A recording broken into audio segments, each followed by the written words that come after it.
Of a Sputnik show, George. Provocative statement from the London mayor. Surely it will further alienate the Muslim community. Well, it's made the Muslim community furious, in fact. The killers of Lee Rigby were brought up as Christians, not as Muslims, which just goes to show that no one can guarantee how their children will end up.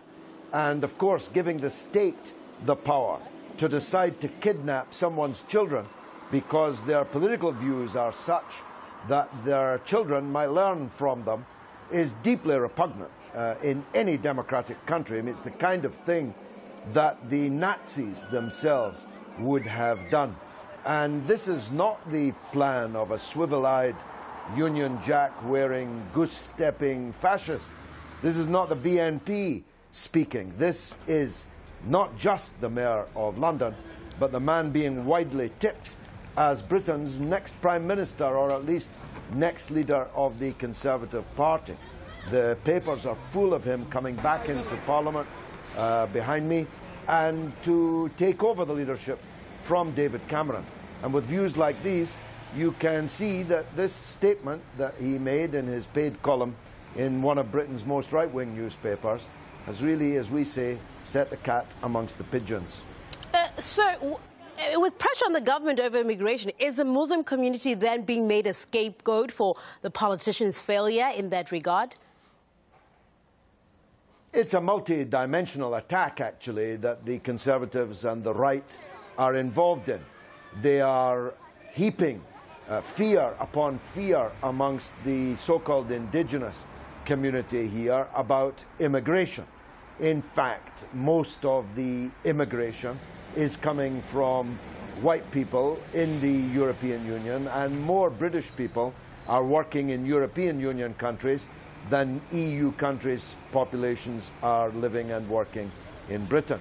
But when they talk about immigration, they know that the public will look around for black or brown faces. And almost certainly those faces belong to people who are not immigrants at all, but who have been born here and have absolutely the same right to be here as a person of any colour. Now it's an Islamophobic charge that Johnson has led off. The truth is that if these killers of Lee Rigby had gone to Syria instead of South London, the British government would have paid their fare, would have paid for their knives, because, of course, the British government is encouraging fanatic Islamic extremists, as long as they're murdering people in Syria rather than in South London. And the fact that young Muslims have been radicalized in Britain has far more to do with Britain and America invading and occupying one Muslim country after another, slaughtering them in their hundreds of thousands. That's what's radicalizing Muslims in Britain. George, I have to leave it right there. Thank you so much for that passionate outlook on what London's mayor has just said. British politician and host of RT's Sputnik show on RT. All right, up next, we report on whether violence in video games could impact everyday life. That's in just a few moments on RT International. Stay tuned.